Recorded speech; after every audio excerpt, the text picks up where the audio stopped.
नमस्कार दोस्तों, कैसे हैं आप सब। आशा करता हूं अच्छे होंगे। मेरा नाम है सनोज कुमार। उमंग स्टडी में आप सभी का स्वागत है। तो आज हम लोग बहुत स्पेशल गेस्ट के साथ जुड़ चुके हैं फ्रेंड, मिस्टर अभिषेक कृष्णम जी के साथ, जिन्होंने एसएससी सीजीएल 2018 में बहुत ही अच्छा इंप्रेसिव स्कोर लाया है 609 आउट ऑफ 70 और 700। तो ज़्यादा इंट्रोडक्शन हम लोग जानेंगे अभिषेक जी के साथ ही। सबसे पहले पूरा उमंग स्टडी परिवार की तरफ से हम लोग इनको धन्यवाद देना चाहेंगे, जिन्होंने अपना कीमती समय निकालकर हमारे साथ इंटरव्यू के लिए तैयार हुए हैं। तो अभिषेक जी, आपका बहुत बहुत स्वागत है हमारे यूट्यूब चैनल उमंग स्टडी पर। सबसे पहले हमारे व्यूअर्स को आप अपना थोड़ा सा परिचय दीजिए। हेलो व्यूअर्स, मेरा नाम अभिषेक कृष्णम है। मैं दुमका झारखंड से बिलोंग करता हूँ। छोटा सा टाउन है यहाँ ये, और ये मैं यहीं पे रह के अपना प्रिपरेशन को किया हूँ और अपने फर्स्ट अटैम्प्ट में सीजीएल 2018 क्लियर किया हूँ। तो बेसिकली अभिषेक जी, मैं आपसे एक आपके जर्नी को बेसिकली मैं समराइज़ करना चाहूँ। तो ये जो आपका स्टूडेंट लाइफ से लेकर के एसएससी सीजीएल तक का जो सफ़र रहा, ये सफ़र मतलब कैसा रहा, मतलब कितने चैलेंजेस से भरा हुआ रहा। जैसा कि आपने अभी बताया कि आपने फर्स्ट अटैम्प्ट में ही क्रैक कर दिया, तो फर्स्ट अटैम्प्ट कहीं ना कहीं स्टूडेंट्स के लिए थोड़ा सा मुश्किल होता है। बहुत सारे स्टूडेंट तो फर्स्ट अटैम्प्ट में सिर्फ बैठते ही इसलिए है कि चलो इस बार क्वेश्चन देखते हैं, अगले बार देखा जाएगा कैसा आएगा। तो स्टूडेंट लाइफ से लेकर के फाइनल सिलेक्शन तक का जो जर्नी रहा, ये जर्नी आपका कैसा रहा, इसको समराइज़ करने के लिए आपको कहा जाए तो? मेरा पूरा फोकस एसएससी पे ही रहा। क्लास 12 के बाद 2014 से मैं प्रिपरेशन में था। कॉलेज के साथ साथ मैं प्रिपेयर भी कर रहा था, और अपना जितना भी बेसिक्स है वो सब मैं उसी टाइम में प्रिपेयर किया हूँ। और उसके अलावा मैं ट्यूशन्स भी लेता था क्लास 9-10 के। इस कारण से मैथ्स इंग्लिश में मुझे बहुत हेल्प मिली है।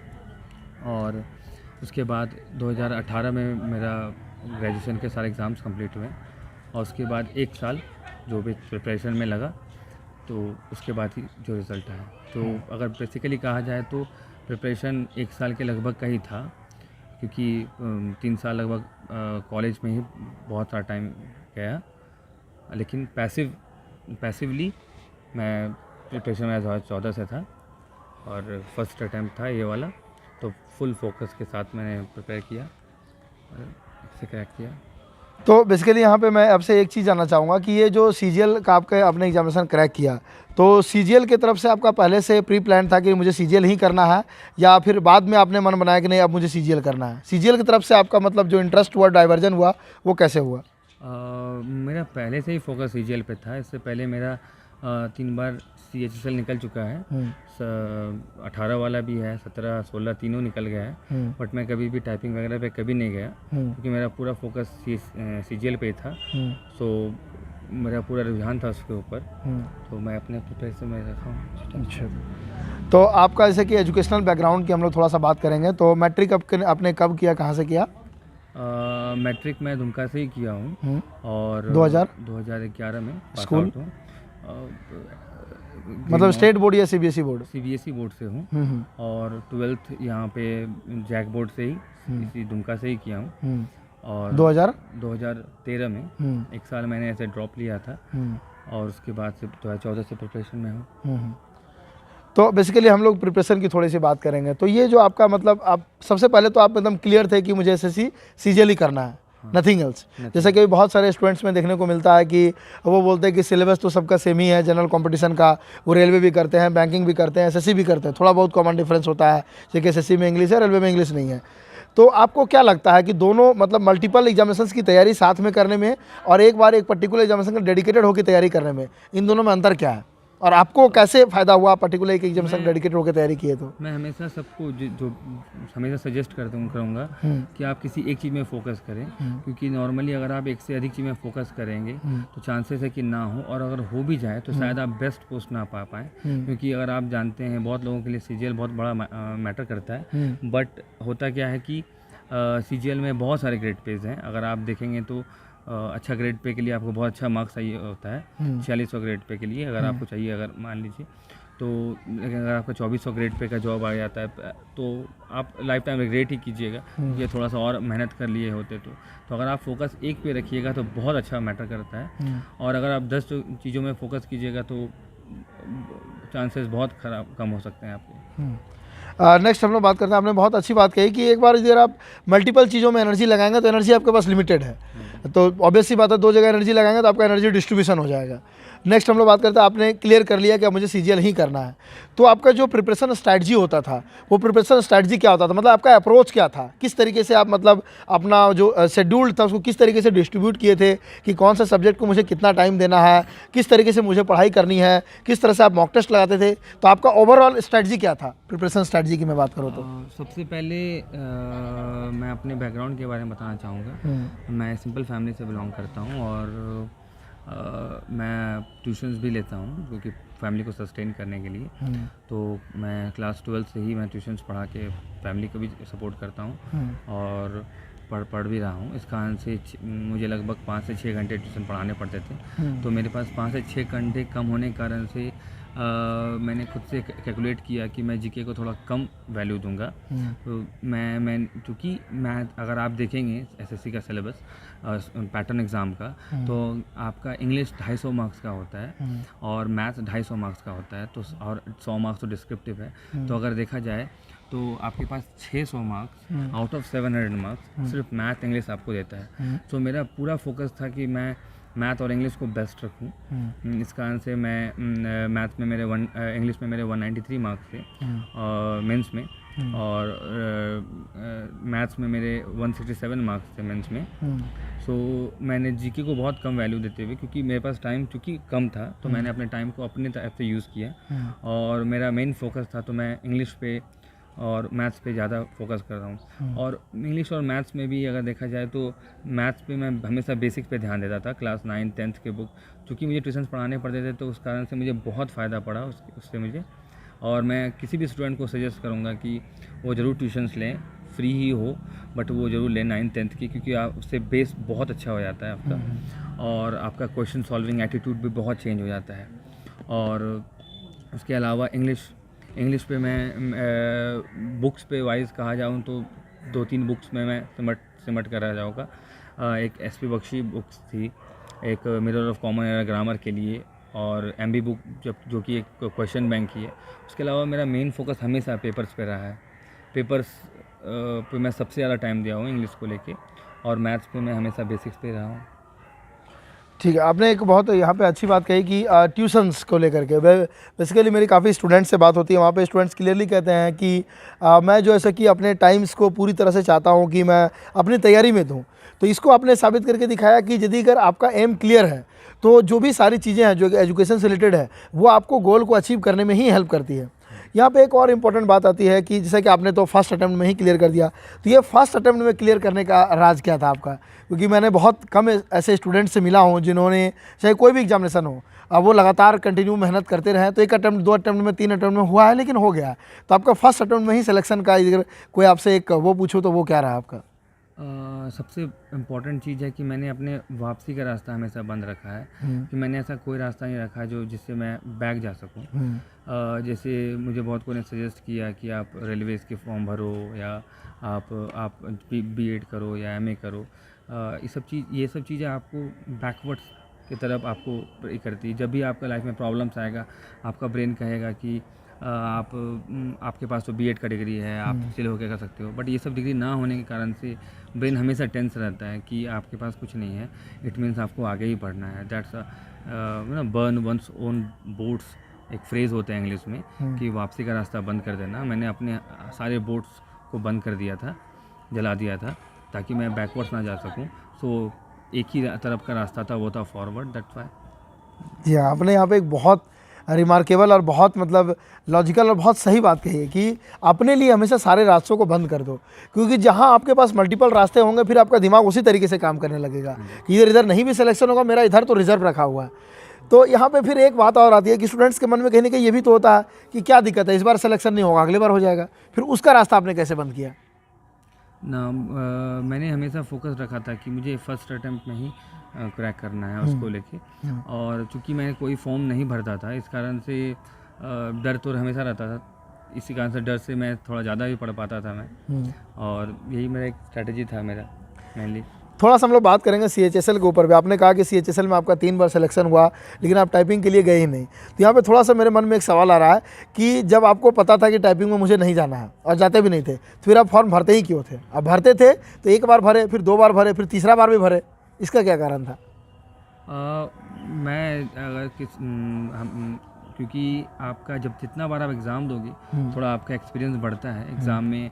आप किस तरह के टेम्परामेंट रखते हो ये बहुत मैटर करता है। नॉलेज तो मैटर करता ही करता है, बट सबसे ज़्यादा मैटर करता है कि आप एग्ज़ाम में किस टाइप का टेम्परामेंट रखते हैं, और वो बहुत ज़रूरी है प्रैक्टिस के साथ। घर में सेट मारना और एग्जामिनेशन में परफॉर्म करना तो में बहुत डिफ़र करता है। फर्स्ट और सेकंड थिंग है कि अब जो सबसे इम्पॉर्टेंट फैक्टर है भी डिस्क्रिप्टिव आप कितने भी घर पे बैठ के आप सेट मार लो उससे कोई फ़ायदा नहीं होने वाला। आप एक बार एग्ज़ाम दोगे, सिस्टम पैटर्न वो देखोगे, वो आपको बहुत हेल्प करेगा। सो बेसिकली मेरा सारा CHSL का एग्ज़ाम में जाना बैठना ये भी मेनली फोकस था CGL को लेके ही, ताकि मैं CGL के लिए बेस्ट प्रिपेयर्ड रहूँ हमेशा। अब मैं थोड़ा सा आपसे बात करूंगा जो नॉर्मल प्रोसेस के आगे की जो बात होती है। तो आपका CGL में जब आपका सिलेक्शन हो गया, जो आपका स्कोर हो गया, फिर आगे की जो प्रक्रिया हुई उसके बारे में चाहूँगा। उसके बारे में इंटरनेट पे काफ़ी कम इन्फॉर्मेशन अवेलेबल है। जैसे कि आपका डॉक्यूमेंट वेरिफिकेशन हो गया है, तो मैं चाहूँगा कि स्टेप बाय स्टेप आप अपने डॉक्यूमेंट वेरिफिकेशन की प्रक्रिया को बताएं कि जब आप डॉक्यूमेंट वेरिफिकेशन के लिए गए तो आपका डॉक्यूमेंट वेरिफिकेशन में क्या क्या हुआ, कैसे कैसे हुआ, कौन कौन से डॉक्यूमेंट्स लिए गए, ताकि कोई स्टूडेंट फ्यूचर में, जैसे कि अभी CGL की वैकेंसी फिर से आई हुई है, तो उन स्टूडेंट्स के लिए सिलेक्शन होता है आपके वेन्यू में जहाँ आपका डॉक्यूमेंट वेरिफिकेशन हुआ, तो उसके लिए चीज़ें पहले से कॉन्क्रीट क्लियर हो जाए, प्लस उसके पास कुछ टाइम बचा हुआ हो, तो अभी से पॉसिबल हो तो अभी ही वो अपना डॉक्यूमेंट रेडी कर ले। डॉक्यूमेंट वेरिफिकेशन में बेसिकली 5 चीज़ चाहिए होती है। एक तो वो डिमांड करता है एक 10th के रिज़ल्ट, अगर CBSE हो, बड़े वाले रिज़ल्ट हो तो वो वही होता है, और अदर बोर्ड से हो तो रिज़ल्ट प्लस आपका पासिंग सर्टिफिकेट, 12th में आपका मार्कशीट प्लस पासिंग सर्टिफिकेट। हाँ, नो, सिर्फ मार्कशीट, ओनली मार्कशीट। और ग्रेजुएशन के आपके ग्रेजुएशन के तीनों ईयर के आपके रिजल्ट प्लस आपके पासिंग सर्टिफिकेट या प्रोविजनल सर्टिफिकेट। पासिंग सर्टिफिकेट नहीं है तो प्रोविजनल से ही काम चल जाता है। And the last is OBC certificate. OBC certificate बहुत लोगों को कन्फ्यूजन होती है कि उस जो डेट है, क्रिटिकल डेट है, उसके बाद हुआ तो क्या हुआ। बेसिकली क्या होता है कि अगर क्रिटिकल डेट के बाद होगा तो वो आपका प्रोविजनल कर देगा, जैसे कि मेरे साथ हुआ है। मेरा वो डेट का नहीं था तो उसने मेरा जो पूरा था उसे वो प्रोविजनल कर दिया, और उन्होंने कहा कि वो बाद का डिपार्टमेंट का काम होता है कि वो बाद में वेरीफाई करेगा, और वो बाद में वेरीफाई करते हैं उसको, और उसमें कोई दिक्कत नहीं पड़ती है। आपने एक टर्म यूज़ किया क्रिटिकल डेट, मैं चाहूँगा कि आप इसको थोड़ा सा स्टूडेंट्स के लिए एलाबोरेट करें।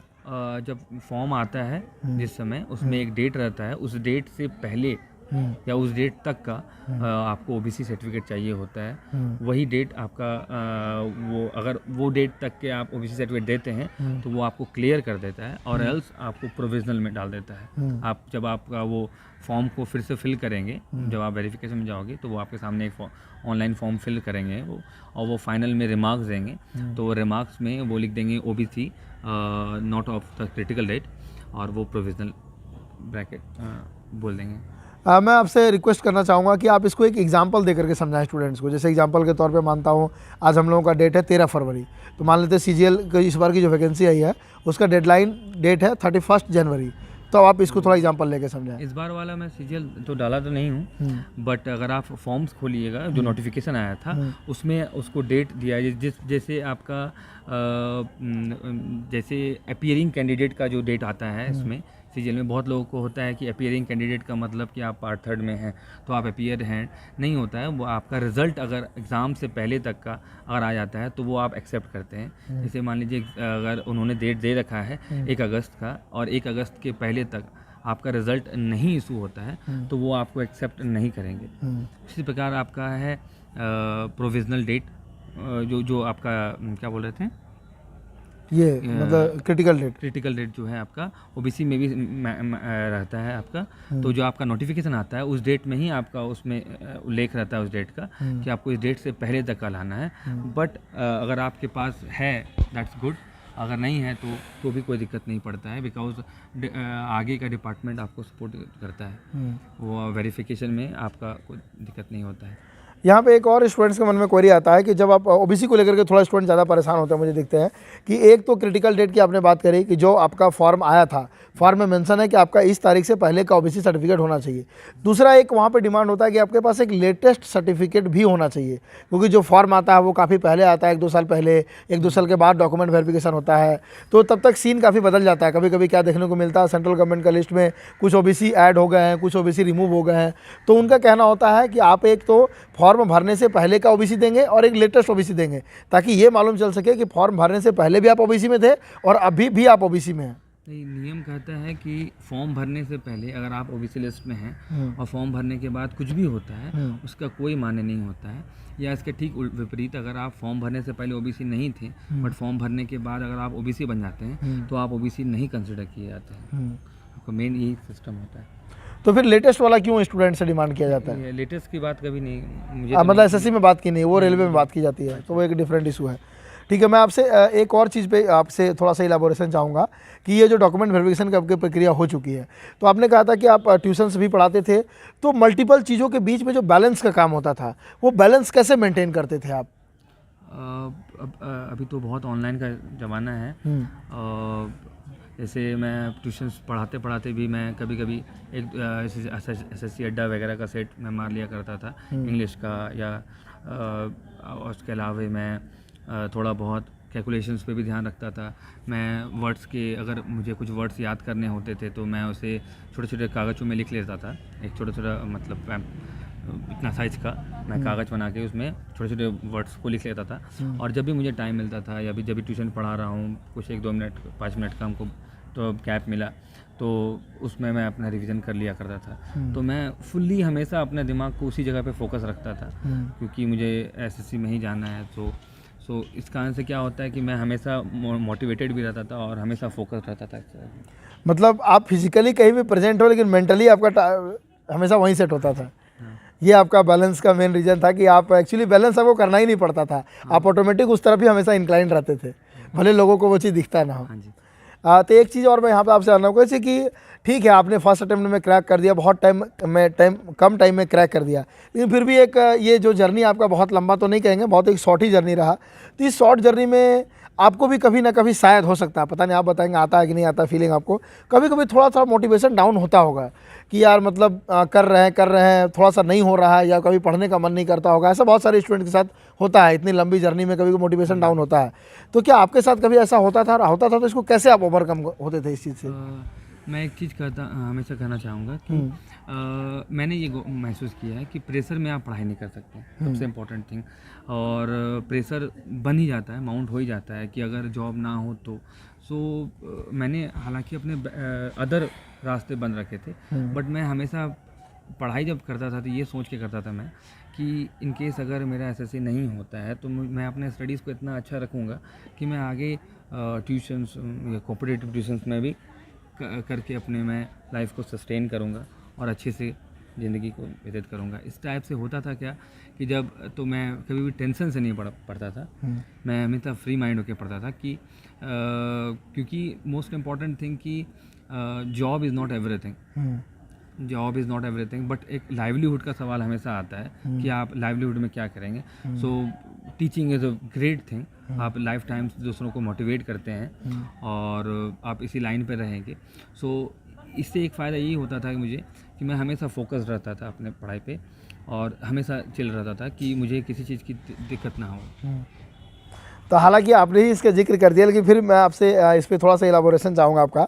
आपने एक तो कहा कि आपने सारे रास्ते बंद कर दिए थे, लेकिन यहाँ पे आप खुद ही अपना एक और रास्ता अल्टरनेटिव भी बना के रखे थे। तो फिर यहाँ पे बात आती है कि ये कैसे पॉसिबल हो पाता था दोनों एक साथ? और एक साथ फिर आप जब बोल रहे हैं कि प्रेशर नहीं लेना है और एक तरफ आप खुद बोल रहे हैं कि नहीं प्रेशर मतलब सारे रास्ते बंद कर, तो वहाँ से ऑटोमेटिक तो प्रेशर क्रिएट होगा ना। ये काफ़ी कॉम्प्लिकेटेड हो रहा है। बेसिकली है क्या इधर की मेंटालिटी कि जैसे आप ग्रेजुएट होने के बाद आपसे कहा जाता है कि आप बीएड कर लो, ठीक, या आप एमए कर लो, बट लोगों को पता नहीं होता है कि बीएड या एमए करने के बाद भी मुश्किलात कभी कम नहीं होते। बट लोगों को अगर आप देखोगे तो ज़्यादा जानकारी नहीं होती है इस चीज़ को लेके। मैंने इस सब चीज़ से मैं दूर रहने का कोशिश किया हूँ, ताकि मैं ये ना सोचूं कि कि बीएड करने से मुझे फ़ायदा होगा, ये सब चीज़ें।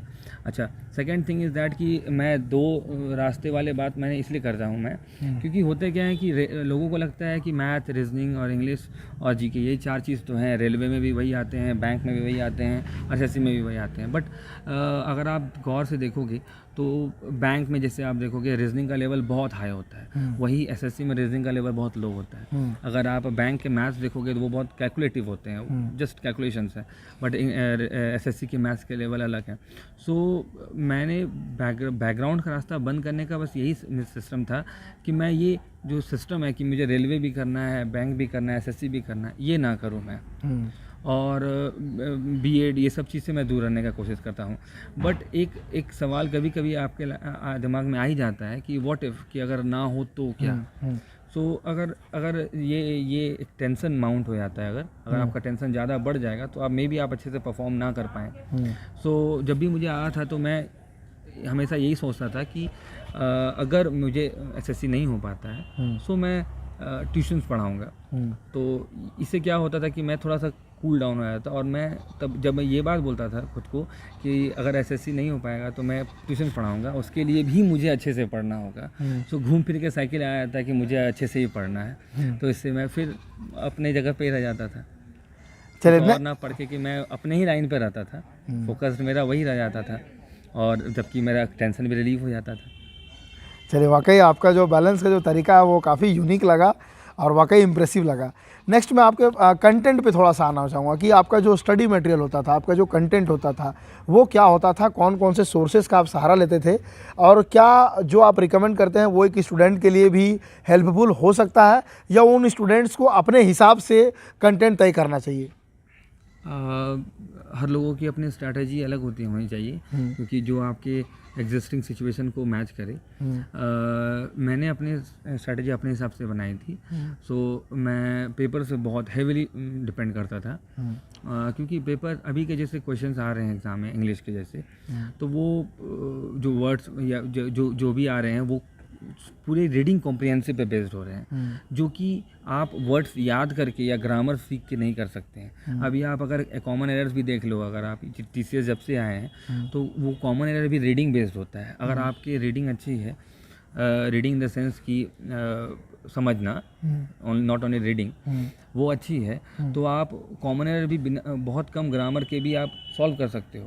तो नॉर्मली क्या होते हैं लोगों के कि वो इंग्लिश का मतलब ग्रामर या वर्ड मीनिंग से रट लेते हैं, जो कि नहीं होना चाहिए। आपका फोकस होना चाहिए ऑल राउंड डेवलपमेंट, और जो कि पेपर सबसे ज़्यादा हेल्प करता है, बिकॉज वर्ड मीनिंग, जितने भी किताबें हैं जो कि वर्ड मीनिंग दे रही हैं आपको, वो बेसिकली कंप्लीट वर्ड मीनिंग कभी नहीं दे पाती है, वो बस ऊपर का वर्ड मीनिंग दे पाता है। इस कारण से होता क्या है कि अगर एग्ज़ाम में वही वर्ड मीनिंग से क्वेश्चन आए, सिनोनिम, एंटोनिम, OWS आए, तो आप भले ही टिक मार देंगे, बट अगर वही चीज़ क्लोज टेस्ट या PQRS पे आ जाए तो आप शायद शैटर कर जाओगे, क्योंकि आपको वर्ड का एग्जीक्यूशन नहीं पता है, आप बस वर्ड मीनिंग पता है, जिस कारण से आपको प्रॉब्लम हो सकती है। सो अगर मैं किसी को सजेस्ट करूंगा तो मैं हमेशा बोलूँगा कि आप पेपर्स पे हेविली डिपेंड करें, और जैसे मैंने किया पेपर्स, उसके बाद आप ग्रामर्स पढ़ो। ग्रामर्स इज़ लाइक समथिंग कि आप half an hour per day मैं ग्रामर्स को देता था, ग्रामर्स के रूल को, दैट्स इट, उससे ज़्यादा नहीं।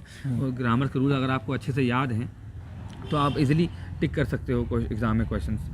और बेसिकली मेन आपका कॉम्प्रिहेंशन बहुत ज़्यादा हेल्प करता है। अगर मैथ्स की बात कहूँ तो मैथ्स में मैंने हमेशा बेसिक्स पे ध्यान दिया। 10th 9th के मैथ्स चूँकि मैं पढ़ाता था तो मेरा बेसिक बहुत अच्छा क्लियर हो गया था। उसके अलावा प्रैक्टिसेस पे मैं ध्यान देता था, SSC अड्डा का सेट वगैरह मारता रहता था मैं, और सेट वगैरह जो भी है प्रीवियस ईयर। तो ये तो आपने बात करी इंग्लिश की, उसी तरह से मैं चाहूँगा थोड़ा सा आप मैथमेटिक्स और रीजनिंग के लिए भी इलाबोरेशन करें। अगर एसएससी के बात करूँ, मैं एसएससी को बहुत ज़्यादा फेवर करता हूँ, क्योंकि एसएससी का रीजनिंग भी बहुत इजी होता है। सो अगर आप एसएससी की रीजनिंग की पढ़ना चाहें तो आप कुछ नहीं, आप प्रीवियस ईयर के जितने भी सेट हैं, जब से टीसीएस आया आई वुड सजेस्ट, उससे पहले के मत जाओ। आप टीसीएस के जितने भी सेट आए हैं आप उसको पर डे मारो, और जो भी जिस भी टॉपिक में आपको प्रॉब्लम हो जाए आप उस टॉपिक को आप यूट्यूब में अच्छे से एलाबोरेटली देख लो, वो आपको अच्छे से समझ में आएगा। आप पर डे एक टॉपिक भी पढ़ रहे हो तो आपका 25 टॉपिक्स बहुत अच्छे दिन में कंप्लीट हो जाएगा, एक महीने में। और SSG अड्डा के सेट रीजनिंग के लिए द बेस्ट होते हैं। उसके अलावा मैथमेटिक्स में मैं बोलूँगा तो मैथमेटिक्स में बहुत लोग होते हैं कि सॉल्विंग स्टाइल पे ध्यान देते हैं, बट मैं सबसे पहले कहूँगा कि अगर आप करना चाहें तो आप अपने कैलकुलेशंस पे ध्यान दें। जैसे आप टेबल्स जरूर याद रखें। नॉर्मली आप बेसिकली लोग 19 या 20 तक का टेबल याद रखते हैं, बट मैंने 19 का 20 तक याद किया हुआ था। मतलब 12 10 जा तक आप लोग जो पढ़ते हैं, बट 12 11 जा, 12 12 जा, 12 13 जा, 12 14 जा, 13 11 जा, 13 12 जा, 13 19 जा, 13 20 जा, इतने दूर तक अगर आप करते हैं तो आपका कभी आपका रीजनिंग में भी हेल्प होता है, आपका मैथ्स में भी हेल्प होता है, दोनों में हेल्प होता है। उसके अलावा फार्मूलाज बहुत मैटर करते हैं अलजेब्राज में। तो बेसिकली मेरा अगर स्टाइल था तो मैं सुबह उठ के 1 घंटे में फार्मूलाज और टेबल्स और कैलकुलेशंस पे ध्यान देता था। इसके लिए कुछ एक ऐप्स आते हैं, आप उसको पर डे प्रैक्टिस करोगे तो आप में भी कैलकुलेशन आपका स्पीड हो जाता है। उसके अलावा मैं 1 घंटा और फार्मूलाज याद किया करता था, अलजेब्राज की, ट्रिग्नोमेट्रीज की। बेसिकली जो भी कुछ हार्ड होता था मेरे लिए, मैं उसके फार्मूलाज रिवाइज करके मैं उसे याद कर लिया करता था। जैसे मैं एग्जांपल देना चाहूँगा आपको। जैसे आपके क्वेश्चन हम अक्सर आते हैं SSC में, वो AQ + BQ + CQ में 3ABC बराबर वाला फॉर्मूला का क्वेश्चन। बेसिकली एक फॉर्मूला आप रखे होंगे A + B + C × A² + B² + C² - AB - BC - CA। But उसके अलावा मैंने एक देखा कि कुछ एक पैटर्न्स आ रहे हैं कुछ क्वेश्चंस के, सो मैंने 2-3 और फार्मूला उस पर डिवाइस कर लिया और मैंने कुल मिला के मेरे पास 4 फार्मूलाज मैं रखता था, जो अगर किसी भी टाइप का क्वेश्चन आता है तो मैं सिंपली पुट करके मैं उसमें आंसर ले आया था। सो फार्मूलाज भी मैं डिवाइस करके, अब formulas is nothing but end result को आप याद कर सकते हो अगर आप कुछ एक जब प्रैक्टिस ज़्यादा रखते हो तो। उसके अलावा प्रैक्टिस बहुत मैटर करता है, सबसे ज़्यादा प्रैक्टिस मैटर करता है। At last but not least, मैं आपसे थोड़ा सा आपका जो डेली रूटीन होता था तैयारी के दौरान, वो भी इधर पॉसिबल हो तो मैं चाहूँगा कि आप शेयर करें स्टूडेंट्स के साथ। मॉर्निंग से लेकर के पूरा मतलब 12 AM to 12 PM। बेसिकली मैं थोड़ा अर्ली राइज़र हूँ और मेरा स्टार्ट दिन 5 बजे हो जाता है। मैं 6 बजे तक रेडी हो जाता हूँ नहा धोवा के। उसके बाद मैं 1 से 1.5 घंटे में फार्मूलाज एंड टेबल्स पे देता था और वो अच्छी खासी मोटी डायरी बन गई थी मेरी टेबल्स एंड फार्मूलाज की। अच्छा। उसके बाद बेसिकली मैंने कहा ना कि मुझे जो भी चीज़ बार बार रिपीटेशन में दिखता था मैं उसे याद करना ज़्यादा पसंद करता था, क्योंकि एग्जामिनेशन में परफॉर्म करने में बहुत आसान हो जाता है। उसके अलावा मैं वर्ड पावर 1 घंटा में वर्ड्स पे मैं कभी भी एंटोनिम या सिनोनिम पे ध्यान नहीं देता हूँ। मैं हमेशा वर्ड मीनिंग याद करने पे ध्यान देता हूँ, क्योंकि एग्ज़ाम में कभी भी आप बहुत कोई बेसिकली एंटोनिम सिनोनिम के बुक खरीद के याद करते हैं, बट अगर आप हर वर्ड को अलग अलग से डील करें और अपने नोट्स अगर बनाएं अगर वर्ड्स के, वो बहुत अच्छा काम करता है वो।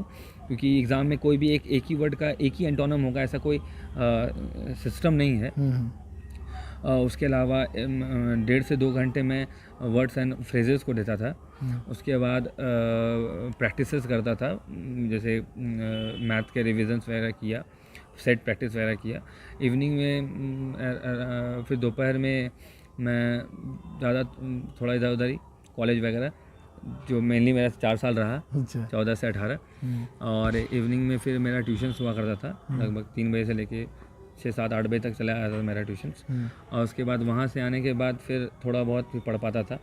और पेपर्स चूँकि एक हैंडी चीज़ होता है, और मैं द हिंदू पेपर्स लिया, ऑनलाइन सब्सक्राइब किया हूँ। सो द हिंदू पेपर आप कहीं भी बैठ के पढ़ सकते हो, आप ऑनलाइन रख के आप। सो मैं ट्यूशन्स में या कॉलेजेस में या कहीं भी मैं आर्टिकल बाय आर्टिकल पढ़ लिया करता था। यही मेरी रूटीन थी।